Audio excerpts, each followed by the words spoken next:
grade, I thought that I had all the information I needed to be successful in high school. I knew how to graph a parabola, I knew the history of every rock in New York, and I knew that sex was inappropriate. Fast forward 2 years to the summer before my junior year, and two things were different. I had a boyfriend, and we were thinking about having sex. How are you feeling right now?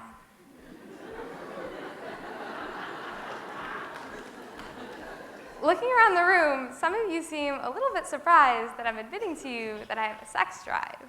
Well, believe me, that summer I was too.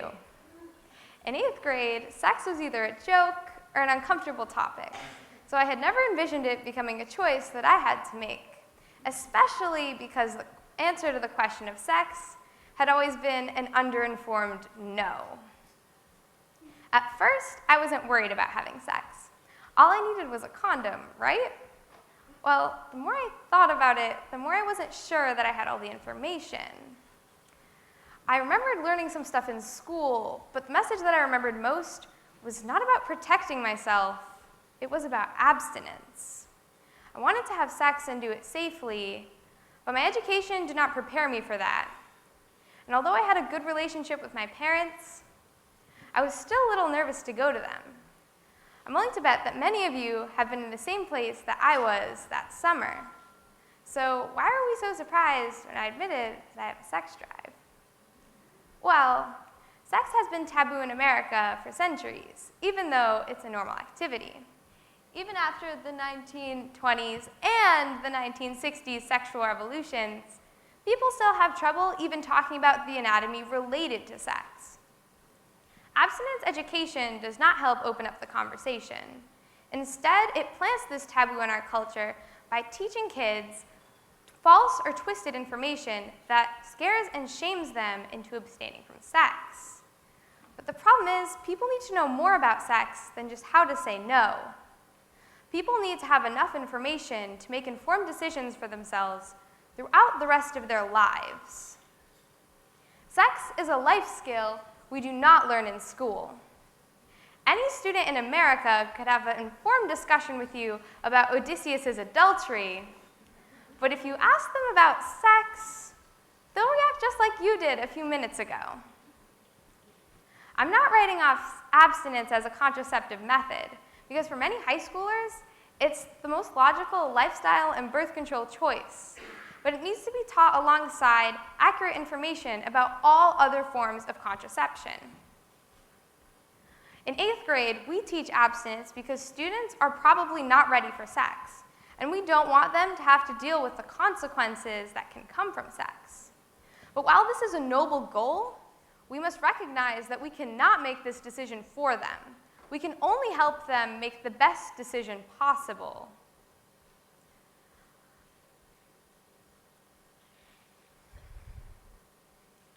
But if abstinence is the only choice that they know about, it doesn't matter whether they choose to have sex or abstain, because the choice was an uninformed one that was made for them. Abstinence education comes from the fear that a parent feels when their child is in danger. When a parent sees their kid participating in a potentially risky behavior, let's say driving, all they can see is their kid crashing. Across our nation, sexual education follows the blueprint of a parent's fears by teaching kids false or twisted information to present sex in the scariest light possible. They use the lowest failure rates, the lowest success rates and the highest failure rates as typical, which makes sex seem very dangerous. But while the fear behind students having sex is logical, the practice of misinformation is not. One of the most dangerous things sex education can do is give facts out of context. For example, condoms are 82% effective with typical use, which is true. But what does that mean? Well, typical use actually represents all the people who used a condom properly, all the people who use an expired condom, and all the people who meant to use a condom but didn't. Which is not use, but lack of use. With perfect use, condoms are 98% effective. But even this makes it sound a little risky because no one is perfect, right? Well, condoms are easy to use. All you have to do is check the expiration date and put it on. So in reality, your chances are pretty good. But lots of sex educators either don't know or don't recognize the importance of such a subtle fact. But this subtle fact could be the difference between fear and confidence for many students. Misinformation about harm prevention methods does three things. It creates a feeling of fear, shame, and guilt in the minds of students. When you're in a class where the curriculum is shaped by your parents' fears, you'll leave the class with a feeling of fear as well. And when fear of anything is put into a young mind, it can be hard to shake. Now follow this fear up with the insecurity that comes with puberty, and kids will have anxiety from the preventable dangers of sex for a long time.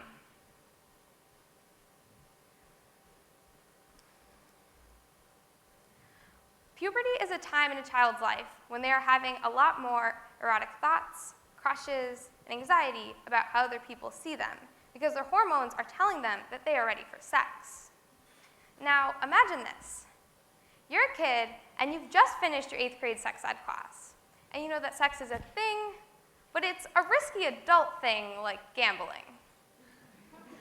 Well, the next time you're sitting in your English class, you start imagining that you're making out with the kid sitting in front of you. One thing leads to another, and you slam your mental brakes down hard on that fantasy. You look around the room, hoping that nobody noticed your erotic sojourn, and you wipe sweat off your brow as a feeling of guilt and shame sinks into your stomach.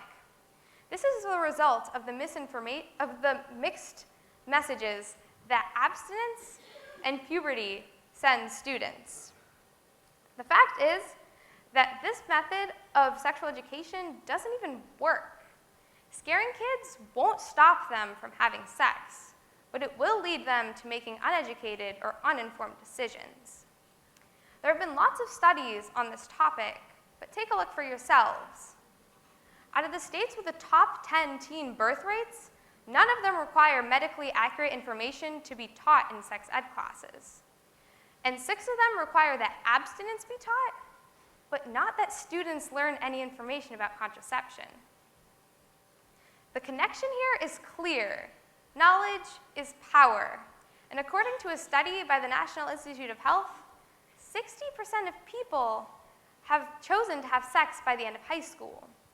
That's 60% of people who would have benefited from the knowledge and the power to make an informed decision. If we teach students that sex is not black and white, we will have already won half the battle. The gray nature of sex is what makes parents so scared, because there's clearly a reason why we have sex, but there are also obvious consequences. When sex is between 2 enthusiastically consenting adults, it's very pleasurable, both physically and emotionally. And when it's done safely, it's low risk too. Ideal sexual education would teach kids about the harm, like babies and STIs. It would teach them about preventing the harm with abstinence and contraception, and it would teach them about the pleasure too. Education starts at a young age. So why shouldn't sex education start then too? Kids know heads, shoulders, knees, and toes, and they should know that their wee-wee is called a penis, and that girls don't have them. Girls have vaginas, but you don't pee out of those. Fast forward to 5th grade, and not only do kids know, and kids will be taught that the importance of deodorants, along with masturbation. Imagine that. Kids knowing that their fantasies and crushes are normal and not freaking out about them. Moving on to high school, and guys will feel comfortable asking their parents to take them condom shopping. Not only that, but everyone will be learning about contraception in schools, and they'll be given the resources they need to follow innovations made in the contraceptive field. Teaching kids about sex will do more than just help them protect themselves. They'll also not be afraid of sex or talking about it. They'd be able to communicate with their significant other what they want out of a sexual encounter, or whether they want a sexual encounter at all. Teaching kids how to talk about sex would remove the taboos surrounding sex and make sex more pleasurable and less stressful in the process. Getting this kind of sexual education in schools will be an uphill battle. But in the meantime, there's something that every single one of us, especially the parents, can do. Talking to my parents was one of the most helpful things that I've ever done. And it took a lot of sneaking around out of the equation. My parents are very open about sex and their own experiences with contraception and everything in between. Talking to my mom was particularly helpful because her experiences with trying to have safe sex were a lot like mine. And I'm willing to bet that this is true of anyone who has tried to have safe sex. We who have learned from experiences can teach others so that they don't have to. We can give them the confidence and the resources that they need to say a fully informed yes or no, which is way more than just the talk. Thank you.